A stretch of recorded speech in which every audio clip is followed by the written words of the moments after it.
ravie de vous retrouver dans En pleine forme, l'émission qui répond à toutes vos questions santé. Vous avez été très nombreux à nous solliciter sur www.enpleineforme.net. J'ai sélectionné 3 questions sur le trouble du sommeil, comment reconstituer une dent abîmée et des problèmes conjugaux que nous allons essayer de résoudre aujourd'hui. Nos spécialistes sont là, je vous les présente. Il s'agit de Dr Armoyel, chirurgien dentiste. Bonjour. Bonjour.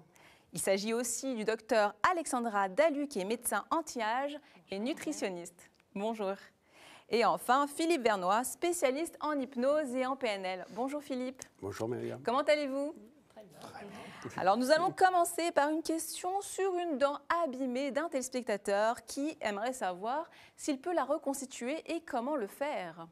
Non, il ne peut pas le faire tout seul. Déjà, Bien sûr, avec vous, grâce chez à le vous. dentiste. Et s'il y a une dent qui est abîmée, c'est qu'elle a subi elle a un problème. Un dommage. Ouais, donc c'est en général un problème bactérien, donc c'est une carie. On va simplifier les choses. La dent a un trou et c'est une carie. Et soit le trou est important, soit le trou n'est pas important. En gros, si la carie est importante, on va faire un certain type de choses. Si la carie est peu importante, c'est un autre soin. Je vais simplifier. Si la carie n'est pas très importante, donc on a un trou qui n'est pas très gros, on va utiliser un matériau qui va être fait au laboratoire ou au cabinet. Et on a 3 types de matériaux. Les plombages. Plombages, c'est des matériaux qui ne comportent pas de plomb, mais du mercure. Pour ma part, principe de précaution, je ne les utilise pas. Le mercure étant toxique dans l'environnement. Ça peut passer dans le sang? Pour moi, il est toxique aussi en bouche. Ensuite, on a le matériau qu'on appelle le composite. C'est en fait un matériau blanc, plus esthétique, il est en résine. Mais là aussi, il peut y avoir des petits problèmes d'allergie. Et en plus, ce matériau, le composite, vieillit très mal dans le temps. Il se dégrade. Donc en fait, on soigne une dent, mais il va y avoir un autre problème par la suite, à cause de ce matériau qui se dégrade. C'est-à-dire qu'on fait une fois le composite, mais qu'il va falloir le refaire par la suite? Oui, il devient poreux, donc il y a des bactéries à nouveau qui repassent dans la dent et le problème revient. D'accord, donc ce n'est pas une solution définitive. Alors qu'est-ce qu'on peut faire? Alors, solution définitive, c'est l'inlay en céramique. Et la céramique, c'est un matériau qui est fiable dans le temps. Donc il y a une pérennité de ce qu'on fait. On soigne une dent une bonne fois pour toutes. On passe par le laboratoire qui fabrique cette pièce en inlay, un inlay en céramique qu'on va installer sur la dent. Et le problème est réglé. Deuxième cas de figure, si la carie est très profonde, à ce moment-là, ça veut dire que le nerf est atteint. On va devoir faire une dévitalisation, un terme barbare, mais c'est un acte extrêmement important, parce qu'il va falloir désinfecter tout l'intérieur de la dent. Donc on va endormir la dent complètement. On va endormir la dent. Et là, c'est un acte, c'est les fondations. Et une dent, c'est comme un grand appartement, vous rentrez quelque part, il y a plusieurs pièces, il faut ouvrir toutes les portes et désinfecter l'intérieur, désinfecter toutes les pièces. C'est exactement pareil. Une fois que ça c'est fait, on lui fait une couronne. Et une couronne, c'est comme un chapeau qui vient sur la dent. Une couronne, c'est aussi cher, hein? Comme une couronne. Je vous attendais là-dessus. C'est vrai qu'en termes de prix, j'aimerais savoir. Alors en termes de prix, parlons du prix. Le dentiste est au centre de plusieurs choses. C'est un peu comme un architecte.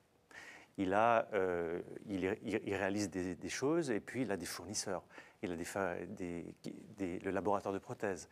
Donc il y a plein de choses, il y a tout un plateau technique qui justifie le prix qu'on a dans les cabinets. Donc vous pensez qu'une couronne, même si c'est plus cher, c'est quelque chose qui sera durable et qu'on peut conseiller, Toutes les techniques qui sont plus chères, dites plus chères, sont surtout plus fiables aussi. Donc finalement, l'investissement qu'on a au départ, il est largement amorti dans le temps. D'accord, donc là, nous n'avons pas de précision. Il dit juste que sa dent est abîmée.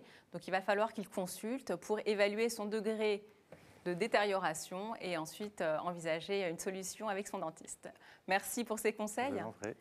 Nous allons passer maintenant à une question qui va vous intéresser, vous qui avez du mal à vous endormir, car le trouble du sommeil, je pense que vous allez confirmer ça, touche énormément de Français. En effet. Alors, il y a différentes causes d'abord du trouble du sommeil. Il est important d'en parler à son médecin, même son médecin traitant, pour qu'il puisse faire une prescription d'une prise de sang, puisqu'il y a des causes qui sont par exemple hormonales et une simple prise de sang pourra donner le diagnostic, auquel cas il y a un traitement et les choses vont se rétablir.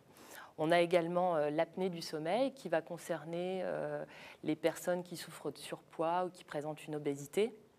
Là, il est conseillé d'aller voir un pneumologue ou un ORL pour faire des tests, puisque cette apnée du sommeil va bénéficier également d'un traitement avec un masque à oxygène, par exemple, et en tout cas une surveillance. En quel cas, il n'y aura plus de troubles du sommeil. Alors, Julie a un problème de sommeil, elle a du mal à s'endormir. On va supposer que tous ces problèmes de santé soient écartés.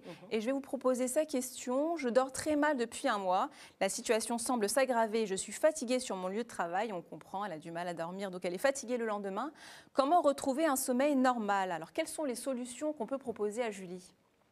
Alors, apparemment, c'est une cause aiguë, subaiguë en tous les cas, puisque ça fait un mois. On suppose qu'elle dormait bien avant, donc il faut écouter son patient, en tous les cas au cabinet, pour pouvoir déterminer ce qui s'est passé il y a un mois. Bon. Peut-être pas se jeter tout de suite sur un traitement avec des benzodiazépines, des anxiolytiques, etc. On pourra l'adresser à notre collègue qui fait de l'hypnose, par exemple, ou une autre collègue qui fait de la sophrologie. Parce que c'est vrai que les Français sont de grands consommateurs d'antidépresseurs, d'anxiolytiques et de sédatifs. Oui, ce qui n'est pas forcément toujours une solution, mais qui peut l'être quand le problème perdure, évidemment. Il y a aussi des problèmes de jet lag. Donc il faut savoir aussi si cette patiente a un travail qui lui confère différents rythmes au niveau de la journée, si elle est décalée au niveau de ses heures de coucher. On pourra lui demander également si elle a une bonne hygiène de vie, si elle n'a pas des dîners trop lourds, si elle éteint bien sa lumière, s'il n'y a pas d'appareil comme l'iPhone, enfin smartphone, ou tablette dans sa chambre. De toute façon, on le met en mode avion quand on se couche. C'est vrai, il vaut mieux. Une activité intellectuelle aussi intensive avant l'heure du coucher n'est pas favorable, comme le sport aussi. Un sport un peu intensif, proche de l'heure du coucher, n'est pas conseillé. Après, on a également des compléments alimentaires à base de plantes ou à base de mélatonine qui peuvent aider à retrouver un rythme de sommeil. Alors ça va contribuer à vous donner un sommeil récupérateur de qualité et en même temps à vous rephaser, parce qu'il y a différentes phases dans le sommeil. Et donc ça peut être aussi une solution un petit peu plus douce, mais toujours avec un suivi médical, bien sûr. Alors quelle autre solution naturelle peut-on lui conseiller? Des infusions? Alors, les infusions ne sont pas très concentrées en plantes. Donc, il y a un côté marketing indéniable là-dedans. Mais par contre, vous avez des plantes en gélules, comme l'aubépine, passiflore, qui sont assez connues, qui, elles, bien concentrées avec certains produits, peuvent être intéressantes. Donc, une petite infusion avant de dormir, ça fait du bien et ça aide à s'endormir. Si vous voulez. Ne vous endormez pas tout de suite. Nous avons un grand problème à régler. Un couple qui a des problèmes conjugaux et Philippe Vernoy va les aider à résoudre ça. La question pour Philippe est: ma femme est systématiquement dans la compétition avec moi. Cette compétition n'arrête jamais et provoque beaucoup de problèmes dans notre couple. Est-ce que vous pouvez les aider, Philippe? Je peux essayer au moins. Y arriver? Probablement. On a beaucoup de couples qui sont bâtis, surtout dans nos générations actuelles, où on voit beaucoup de couples qui sont plutôt des couples de cadres, qui ont plutôt misé sur la carrière et qui se retrouvent en compétition.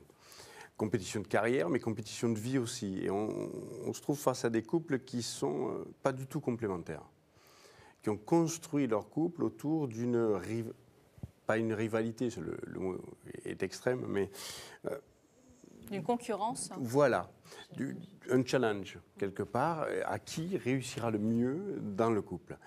Quelque part, c'est bien qu'un couple soit bâti comme ça, mais il faut qu'ils aient des moments de complémentarité. Il faut qu'ils aient des moments d'égalité et de complémentarité. Donc on va travailler sur installer dans le couple des relations complémentaires, un lâcher-prise quelque part, tout en conservant leur égalité dans le couple, amener une dose de complémentarité. Et souvent, c'est souvent le cas, j'ai pas mal de cas comme ça, où c'est monsieur qui se plaint. C'est ce que j'allais dire. En général, les hommes n'aiment pas que leurs femmes réussissent mieux qu'eux. Et c'est un point de vue assez subjectif de la part de monsieur. Donc on va essayer de travailler sur qu'est-ce que ça remet en question pour lui. Le machisme, j'imagine. Non, c'est une image de lui. Le machisme, bon, un petit peu, mais surtout une image de lui-même. Il se sent quelque part dévalorisé, ne se sent pas entendu, pas écouté fréquemment. Donc on va travailler sur ses croyances limitantes et son image de lui et son image du couple. Quelle est son image du couple? Et on va essayer de voir à quelle référence il construit, sur quelle référence il construit son couple, sa vision du couple, qui est souvent en décalage avec le couple réel. Et en général, quand c'est monsieur qui a cette vision-là, c'est assez facile de l'amener à lâcher un petit peu sur ce qu'il aurait aimé, son image idéale, et accepter une réalité où madame a sa place. Donc on change cette vision des choses grâce à l'hypnose? Un petit peu, en remontant une partie grâce à la PNL, en modifiant les croyances limitantes qu'il a autour du couple, souvent parce qu'il a calqué sur des couples paternels, son couple paternel, ou sa tradition familiale. On va changer quelques croyances limitantes là. Et puis, de notre côté, on va travailler en hypnose sur adoucir les choses, l'amener à lâcher ses tensions, à ce que l'inconscient nous amène quelques ressources pour l'amener à lâcher prise. Parce que sa femme, nous allons l'hypnotiser aussi. Et si on a la chance, moins. si on a la chance d'avoir le couple ensemble en cabinet, ce qui est le cas en thérapie familiale, quand on fait un petit peu de thérapie familiale, on a la chance d'avoir les deux des fois en cabinet et c'est beaucoup plus facile. Alors, auquel cas, on va hypnotiser les deux à la fois. Travailler sur les deux et travailler sur leur relation tout en ayant les deux en état de transe.